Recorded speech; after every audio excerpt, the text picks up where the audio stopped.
राजकारण, समाजकारण, कोकणातील प्रत्येक घडामोड. सिंधुदुर्ग 24 तास आता नव्या रूपात.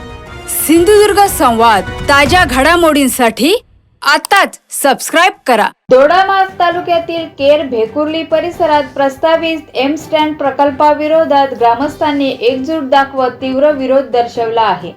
विशेष बैठकीत प्रकल्पाला विरोधाचा एकमताने ठराव मंजूर करण्यात आला.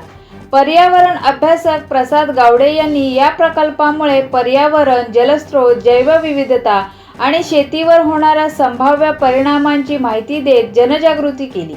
गावाचे नैसर्गिक अस्तित्व आणि पर्यावरण वाचवण्यासाठी लढा सुरू ठेवण्याचा निर्धार ग्रामस्थांनी व्यक्त केला. अशी मागणी आपण लावून धरू हवी की आमचं गाव एक आदर्श गाव, आमच्या गावातल्या लोकांनी जैवविविधता जपलेली असा आणि त्याचा क्रेडिट आमका द्या.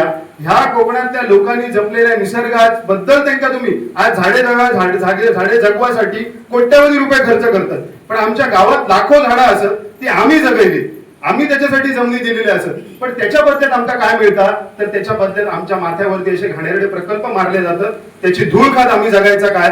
आणि एकदा का असे प्रकल्प इले की गावातल्या लोकांका मजबुरीन गाव सोडूचा लागला की मग नंतर सर वेगवेगळे कॉरिडॉर निर्माण करायचे, प्रकल्प आणायचे आणि कोकणात एक केमिकल झोन डिक्लेअर करायचो. अशा पद्धतीचा प्रकल्प चालू आहे. ह्या प्रकल्पात तर विरोध कराच, पण मोठ्या संख्येने शक्तीपीठ हायवे सुद्धा विरोध हो. कारण शक्तीपीठ हायवे एकदा का ह्या सह्याद्री कोकरून जर का गोव्यात जॉईन केलो तर ह्यो सगळ्यात मोठो सह्याद्रीचो दोडामार्ग नावाचो जो काय स्वर्ग असा तो मोठ्या प्रमाणावरती विनाश मागे विनाश होतो त्याचो, तर तो जपणं खूप गरजेचा आहे. आज या ठिकाणी मला बोलवला आणि तुमच्या बरोबर बोलण्याची संधी दिलात त्याबद्दल आभारी असाय. तसेच अनेक मंडळी तुम्ही यासर बोलवलात. तुमचा आदर्श घेऊन, या आदर्श गावाचा आदर्श घेऊन इतरही गावांनी ज्यांच्या गावामध्ये असे प्रकल्प येतात त्यांनी विरोध करूचो आणि एकाच व्यासपीठावरती कोकणाचे सगळे राखणदार जमाचे अशी इच्छा व्यक्त करताय. धन्यवाद.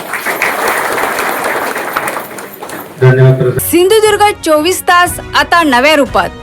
सिंधुदुर्ग संवाद, ताज्या घडामोडींसाठी आताच सबस्क्राइब करा.